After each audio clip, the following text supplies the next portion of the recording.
Bismillahirrahmanirrahim. Assalamualaikum warahmatullahi wabarakatuh. Hamdan wa syukran lillah, salatan wa salamun ala rasulillah, ala nabiyina Muhammadin sallallahu alaihi wasallam. Hari ini pelajaran kita adalah mapel fikih, dan hari ini harusnya bab 3. Kita akan membahas sedikit tentang makanan halal yang berubah menjadi haram. Di sini ada ikan, ada gambarnya nih. Ada belalang, ada kambing. Masuk bagian manakah gambar-gambar ini? Kita mulai pembelajarannya. Nah, di sini makanan yang diharamkan di dalam Islam ada 2 macam yang haram. Pertama, makanan yang diharamkan secara zat, dari sononya udah haram, zatnya sudah haram. Babi, mau gimana pun babi ini tetap haram, mau minyaknya, mau tulangnya, mau kulitnya, haram semuanya. Tikus sama bakso tikus, apapun itu haram.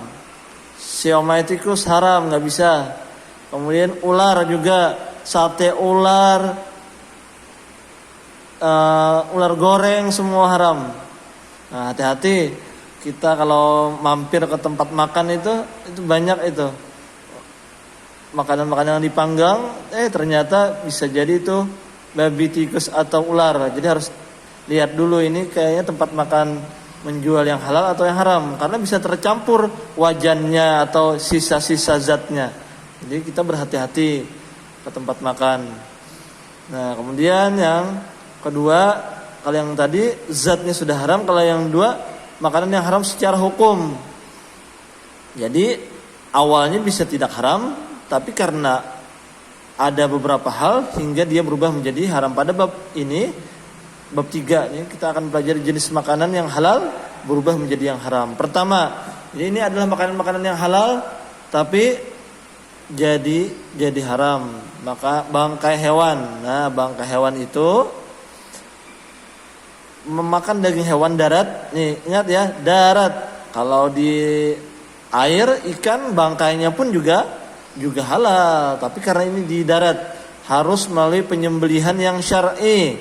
Nah, darat harus syar'i. Jika tidak, hewan tersebut disebut bangkai. Kalau tidak dibacakan basmalah ketika menyembelihnya atau tidak sesuai dengan syarat-syarat hukum-hukumnya untuk penyembelihan hewan darat, maka itu jadi haram. Nah, di sini ada ayat, kita baca dulu. A'udzubillahi minasyaitonirrajim.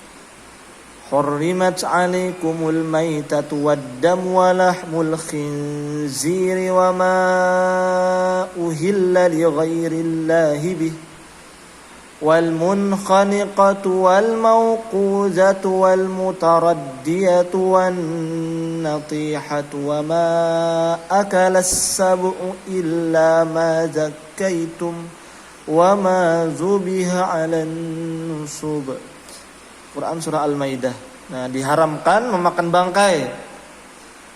bangkai, darah, daging babi dan hewan daging yang disembelih atas nama selain Allah. Wa ma uhilla li ghairillahi bi, selain Allah.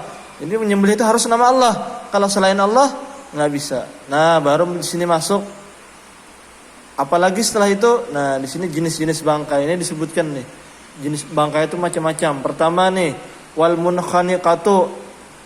Apa ini? Di sini ada penjelasannya. Hewan yang mati tercekik.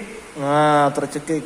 Wal mauquzatu, hewan yang mati terpukul. Nah, jadi ayam kalau kecekik lagi dimainin sama bocah-bocah, mati, kekencangan kecekikannya, dimakan nggak bisa, tercekik. Atau kepukul, kelempar lagi main apa, kelempar kenceng banget ke ayam atau ke itik, ke bebek, tetap mati. Wal mutaraddiyah, hewan yang mati jatuh. Nah, kambing jatuh di tempat yang tinggi, akhirnya dia mati, pengen dimakan nggak bisa lagi sudah, karena dia jenis masuk yang sudah diharamkan. Wan natihah, yang mati karena ditanduk, ya, atau karena hewan apa, karena tandukan hewan yang lain, itu juga juga haram dimakan.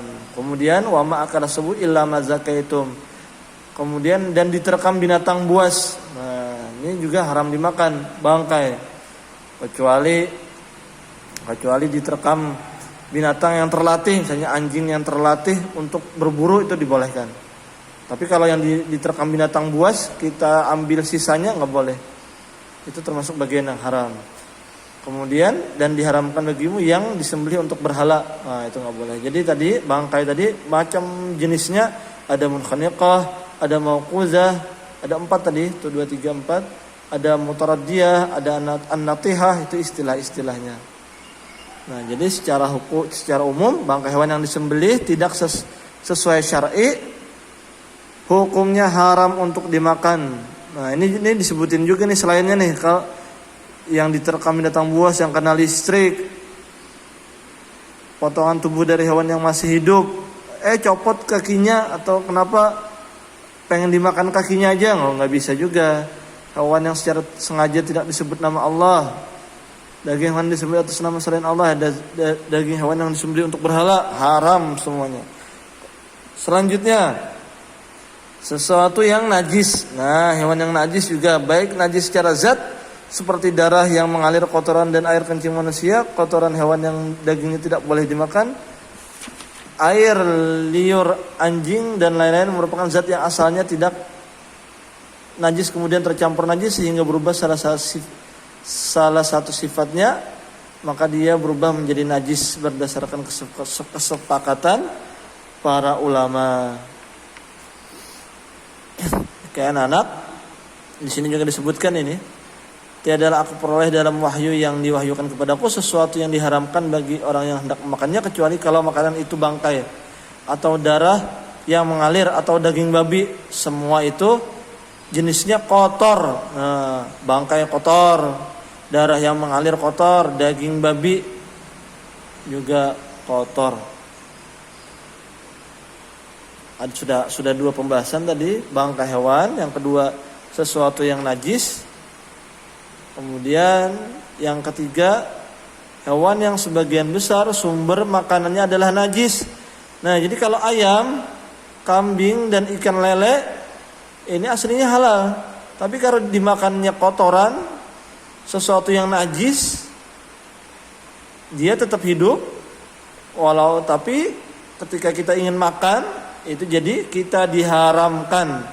Nah, kenapa? Karena yang dia makan adalah najis, maka juga dagingnya pun juga ikut diharamkan. Gitu. Apabila hewan-hewan tersebut diberi makan dengan makanan yang suci, maka daging dan susu hewan tersebut halal. Sebaliknya, ayam, kambing, ikan lele tadi kalau makanannya bagus, suci, halal kita makan. Tapi kalau makanannya najis, kotor, itu haram untuk dimakan. Jadi tergantung apa yang dimakan oleh hewan-hewan tersebut. Untuk pembahasan selanjutnya kita bahas di pertemuan selanjutnya. Semoga bermanfaat. Subhanakallahumma wa bihamdik, asyhadu an la ilaha illa anta, astaghfiruka wa atubu ilaik. Assalamualaikum warahmatullahi wabarakatuh.